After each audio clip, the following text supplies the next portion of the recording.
الحمد لله وكفى وسلام على عباده الذين اصطفى محمد وأهل بيته الطيبين الطاهرين المعصومين الذين أذهب الله عنهم الرجس وطهرهم تطهيرا. اللهم صل على محمد وآل محمد. واللعنة الدائمة الباقية على أعدائهم وغاصبي حقوقهم ومنكري فضائلهم من الآن إلى قيام يوم الدين. أما بعد، فقد قال الله تبارك وتعالى في كتابه المجيد: بسم الله الرحمن الرحيم وإنك لعلى خلق عظيم. آمنا بالله صدق الله العلي العظيم. صلوات. اللهم صل على محمد وآل محمد. Elders of the community and brothers, Assalamu alaikum jami'an wa rahmatullahi wa barakatuh. As I mentioned yesterday, the topic tonight is interfaith experiences. Let me first quote a report that was published 1 year after the beginning of the Junior Islamic Correspondence Course started by the Bilal Muslim Mission of Tanzania. This report is documented in the Light magazine. This report was written by Marhum Allama Sayyid Sa'id Akhtar Radwi, and a part of that report he says, I thought that after 1 year we will have 100 applicants to this correspondence course.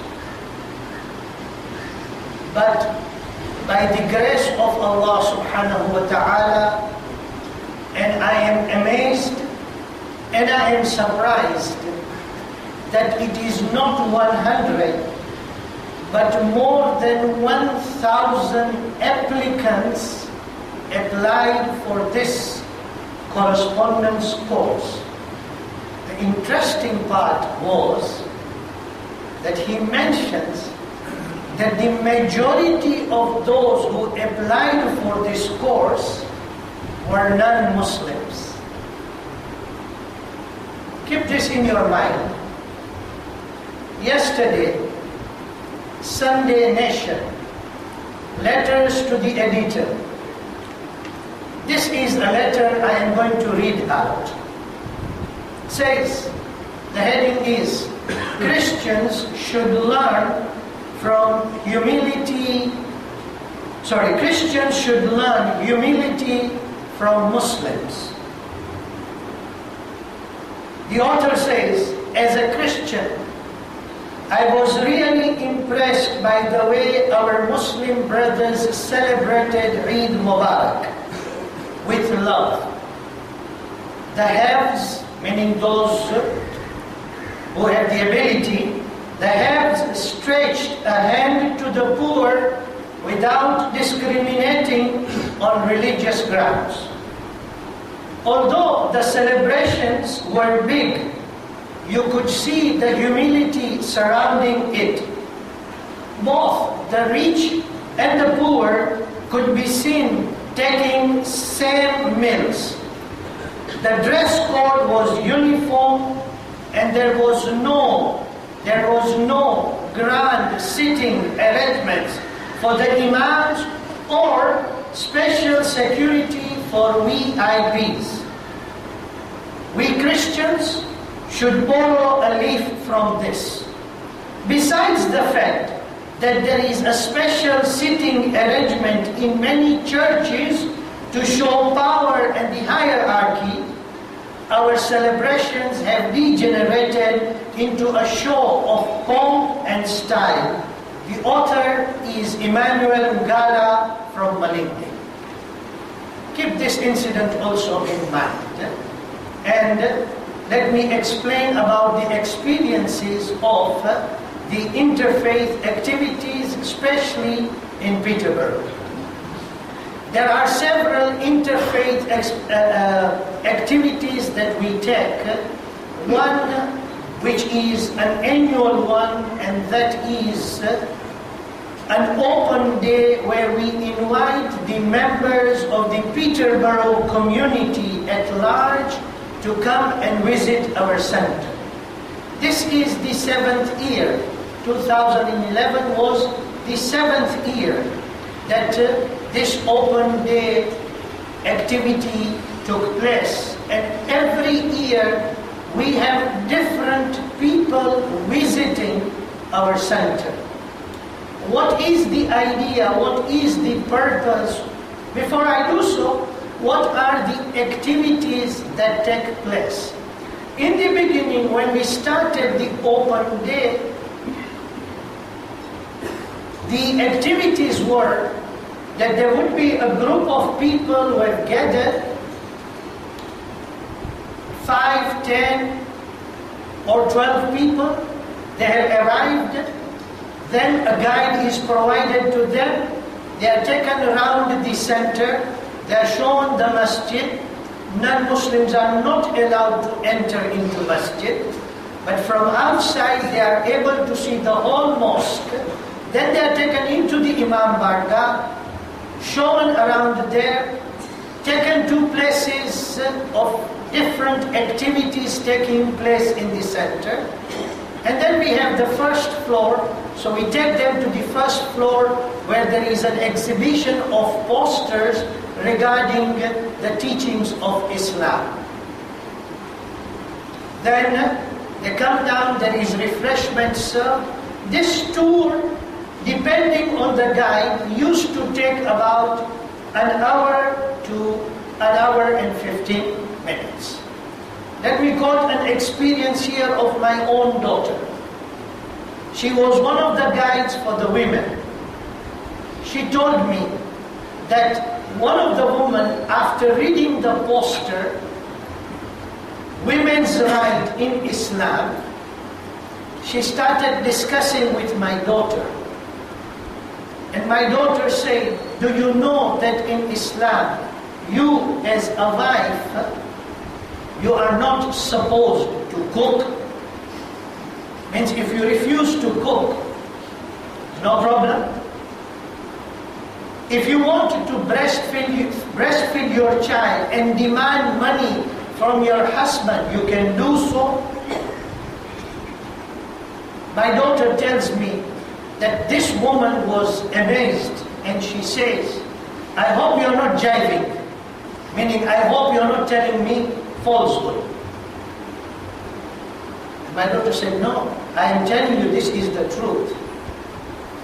She said, this is the remark I am going to go and tell my husband that from today he should pay me. From today he should pay for all that is cooking that I do in the house, the work that I do in the house, right? And one thing my daughter told her was that whatever you are earning belongs to you only. Your husband cannot force you to pay into this. If you willingly want to give, that is your own decision, but you cannot force. Keep also this in mind. I'm talking about the impacts that are coming. The last 2 years we have changed the strategy. We wanted to give to the non-Muslims a picture that Islam is not only prayers, Islam is not only fasting, Islam is not only pilgrimage. Islam covers a wide area, and there are some cultural and artistic activities that are there amongst the Muslims. And these are some of the things that appeal to people who may not be follower of any religion. They may be atheists or they may be agnostics. They are not follower of any religions, but that will bring them into the center to see and to understand what is Islam. 2010, our exhibition mainly was on the activities that are related to calligraphy. This year, our activity, or there was a place where we displayed the arts that are related to the Muslims. Of course, it was mainly concentrated on the arts that have come from the Islamic Republic of Iran. Next year, the theme is already decided. The activity is going to take place, inshallah, in end of June next year. But the theme has already been decided, that we want to show to the non-Muslim world about the Muslim countries, the culture in the Muslim countries. This year, when our ladies displayed the hijab stand, there were pictures of women wearing hijab in different ways in the Islamic countries. We invited a lady who had accepted Islam. She was a potter, and she displayed pottery as to how to make things out of clay. She displayed that in front of the people. We invited Sheikh Ayub Rashid and Sister Rebecca Matterston, both of them from Ahlul Bayt, or appearing Ahlul Bayt television frequently, and we held a question-answer in a very different way. We first asked 8 quiz questions. All the questions were related to those that are mostly asked by non-Muslims, giving to each participant a remote control for them to answer. Question was true or false, or questions were A, B, C, D. Choose one answer. They participated in the activities, and then we said, now you have the opportunity, we have 2 scholars here, ask them questions. And you have a question regarding terrorism, you have a question regarding rights of women in Islam, you have a question regarding how do the Muslims treat women, and various different questions that were coming. Impact of it, when we looked into the feedback form, and you find people writing and saying that this was a really good idea to introduce the Islamic scholars and give us the non-Muslim opportunities where questions were answered without any hesitation, and no one was being stopped from asking any question. Think about this, the impact that comes. A non-Muslim woman comes into, I suppose she was an atheist. In her feedback she writes, when I entered into the center, I found the spirituality coming alive again into my heart.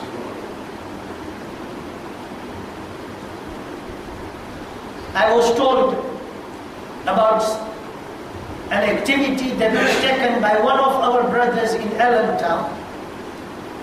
Surname is Raj Muhammad, and he mentions about the activity he did by taking his students to a mosque. And then when they returned, he asked them different questions. One of the girls, who was a Christian, she said, when I went into the mosque, and after this trip, I have found my God. I have found my God. This is, in brief, the activity. But the main point and the most important point of this activity is, when we started this activity in 2004, I used to head this activity, I used to have guides. The first year I acted as a guide. From second year onwards, I started telling the others to become guide. But for the last 2 years, when we have taken up these various activities, the most important thing that has developed is the interest of the youths of the Peterborough community in organizing this activity. I am talking to you, and I am talking with responsibility. So when I am saying, I am not going to exaggerate anything. I am saying this, that all these activities that took place this year in Peterborough regarding the open day, all the activities were organized by the youths. I was attending the meetings only as a person who is sitting there and overseeing what they are discussing. If there is anything that touches the matter of Sharia, provide them with the guidance. Otherwise, everything was organized by them. I have confidence now that even if I leave this, tomorrow these young people will take up this and continue with their activity. We just have to give to them an activity, and we have to sacrifice our time and say, we are together with you. We are not going to leave it upon you. We are together with you. Right? Saying it in Gujarati just to express, અમે પાપ કરશું અને તમે ભૂલ કરશો તો અમે તમને લોસશું, પણ અમે તમારી સાથે ને સાથે. We are always together with you. We will act like your parents, but when you make a mistake, we will scold you. But we are together with you. This is one of the activities. Second activity that we do, only last year we missed out, was because of Muharram, and I was not present there, is the activity of attending the midnight mass on Eve of Christmas. We'll go to a church, 20 people, young people, girls accompanying us, wearing proper hijab. We go. We tell them from advance, we are coming. We sit there. Places are reserved for us. We sit there. The first year we started this activity, we attended a church. 25% of the seats were filled, 75 were empty. And I remember talking to one of the elderly person who was together with me. I said that I am going to talk to the church authorities that let them give us this center, we will give them our center. Huge center. Only 25%. Next year we went to an area which is considered to be a village, Stamford, and we went there, and the person who was in charge told me, make sure you are here at 11 o'clock. I said, but the program starts at 11:30 p.m. Why? I said, come at 11. You will not find place. So we went there, 11 we were there. Again, places were reserved for us. We went there. 11:30 before the program started, the doors were closed. The reason for closing the door was that there was no more space in the church. So in village area, you find people attending. In the urban areas, you find that the attendance is, we go there. What is the impact? First impact is upon those people who do not know who are Muslims. When they go there, after the service, they will come and tell you, thank you for attending. Thank you for attending. Fine. But the biggest impact that we give upon them is, you believe in Nabi Isa alayhi salam, we Muslims also believe in Nabi Isa alayhi salam. You believe in miraculous birth, there is a chapter in the Holy Quran describing the miraculous birth of Nabi Isa alayhi salam. Silently and slowly and subtly, you are passing the message. The third activity which we did, there are other activities we do, but I'm pointing out on these three. Third activity that we did, and inshallah we're going to repeat this year, is that in a public theater, next to the public library, we showed the film of Mary, Mother of Jesus. Right? I'm sure many of you have already seen that. And we kept it, the conversation, of course, the dialogue there is in Persian language, but the subtitles in English. There are 134 seats in the theater. Majority of them were filled by non-Muslims. In the opening remarks that was made by the city chaplain then, by name of Reverend Ian Houghton, when he stood up before the film started, he told the Christians, you will be surprised to note that Mary has been mentioned more times in the Quran than in the Bible. Message is not coming from me. Message is not coming from any Muslim. Message is coming from a non-Muslim. And we had, after that, Sheikh Bahmanpur, I'm sure you are familiar with this name, who was the script writer. He was also invited at that time. After the film, he was asked to sit for the audience to ask questions. And there were interesting questions that were asked. And this year, inshallah, on 25th of November, it's a Friday, we are organizing again this film show. And we already have so many people saying, make sure that as soon as you start writing names, our names should be written. Okay? All these activities we do with one purpose. I have mentioned the verse of the Holy Quran. Let us take and put this verse into practice. As regards the faith of the followers of Ahlul Bayt alayhimus salam, we are, in the jurisprudence term, known as Ja'fari. Here we have Ja'fari Sports Club, here we have Ja'fari Academy, here we have other institutions in the name of Ja'fari. And if anyone was to ask, we would say it is after the name of our sixth Imam. Right? So let's take the Holy Prophet, let's take the sixth Imam. The Holy Prophet has been praised in the Holy Quran by Allah, وَإِنَّكَ لَعَلَىٰ خُلُقٍ عَظِيمٍ. It is the characters of the Holy Prophet that have been praised. Quran tells us in Surah Al-Ahzab, لَقَدْ كَانَ لَكُمْ فِي رَسُولِ اللَّهِ أُسْوَةٌ حَسَنَةٌ. You want a role model, you will find it in the attitude and conduct of the Holy Prophet. What is the attitude and conduct of the Holy Prophet? The first and the foremost and the topmost that comes is as-sadiq al-amin, truthful, trustworthy.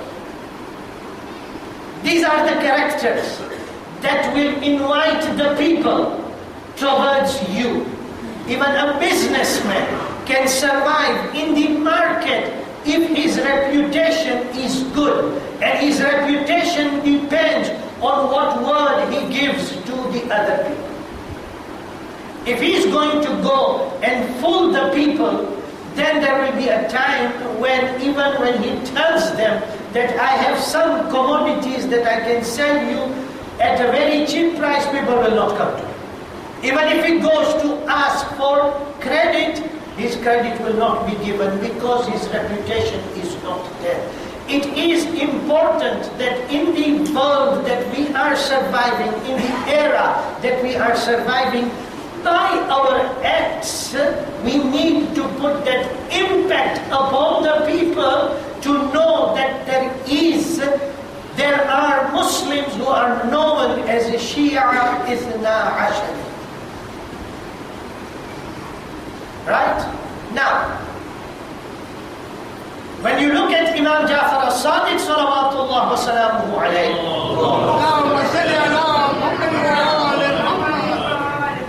he mentions very clearly to us, and this is his guidance, and this is what he tells us. He says, you display our teachings in front of the people.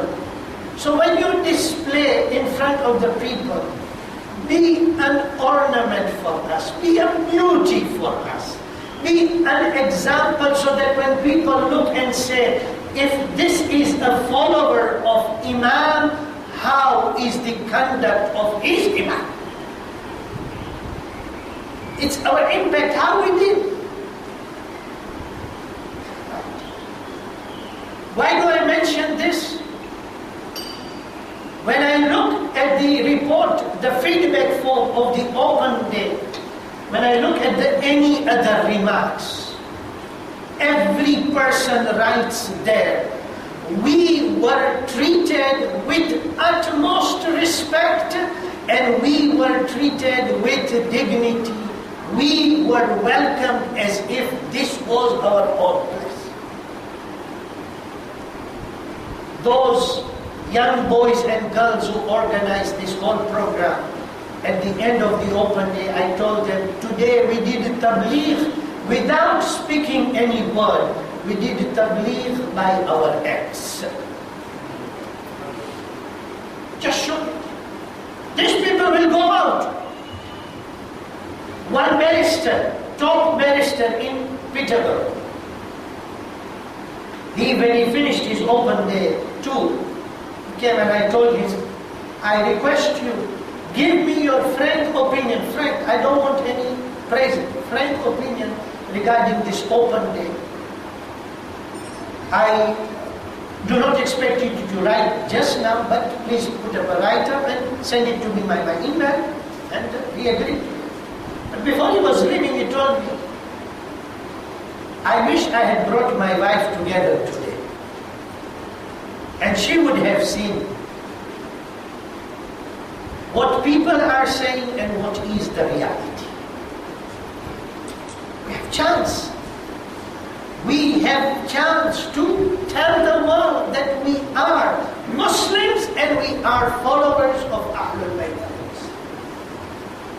Right? Now, finally, one more point just to explain the impact of it. In the month of June, I was invited to represent the whole Muslim community in Peterborough. Muslim community in Peterborough is more than 15,000, out of which the followers of Ahlul Bayt are only 750. The whole Muslim community, I was invited to attend the Feast of Benedict, which is held by the Roman Catholics, inside the main cathedral of Peterborough, which is more than 1,000 years old. That cathedral is more than 1,000 years old. I was invited there to speak on behalf of the whole Muslim community in order to bid farewell to the father of the Roman Catholic Church there in Peterborough. My relations with him, very good. But when I was invited, I was told, you will speak on behalf of the whole Muslim community. And I was given less than 5 minutes to speak.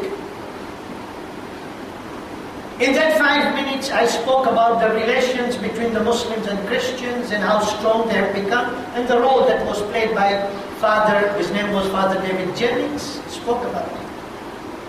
I do not want to say this because I want you to say, I am proud of what I did. No, I don't want to say this. But all the other speakers, there was a speaker from City Council, there was a speaker from others, out of all, the loudest applause was for a Muslim speaker. And this was not mentioned by me, it was mentioned to me by Father David Jennings 3 or 4 weeks after the event, when I sat down to have a final meeting with him. He told me, did you realize that the loudest applause was received by you?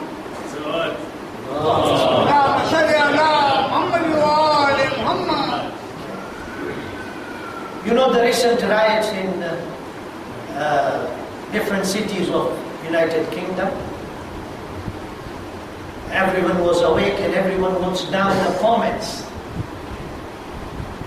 BBC, Radio Cambridgeshire.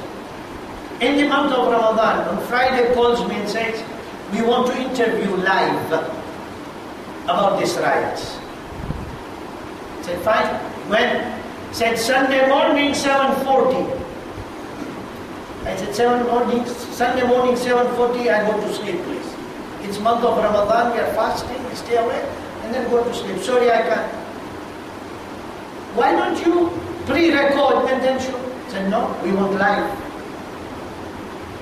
6:20, I said, okay, thank you, I will stay alive, I will awake up till 6:20, and I will give you the interview. 6:20, they called me, they interviewed, asking different questions. One question they asked me, look, this is observation. This is coming from a lady who is living in Cambridge, 40 miles from Peterborough.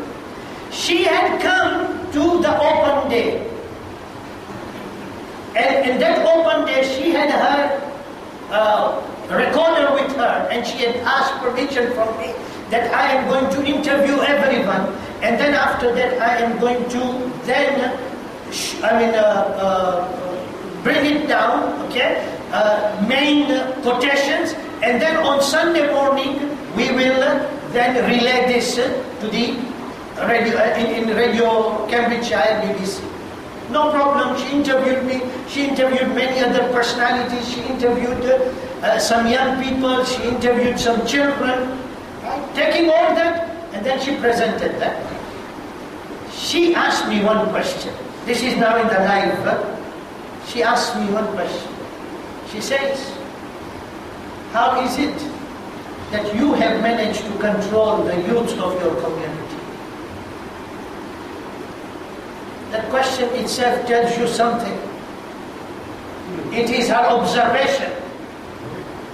When she comes to the open day, she doesn't find old people standing there. She finds young people who are willing to exchange and to talk to each other, who are enthusiastic to tell the visitor, this is our center and we are proud of our center. This was her question. How do you manage? Of course, our answer is there. The teachings of Quran are there, the teachings of Ahlul Bayt are there. And the biggest thing is that we have our own center in which we have the opportunity to train our children in the way we want them. Elders, brothers and sisters, message is not only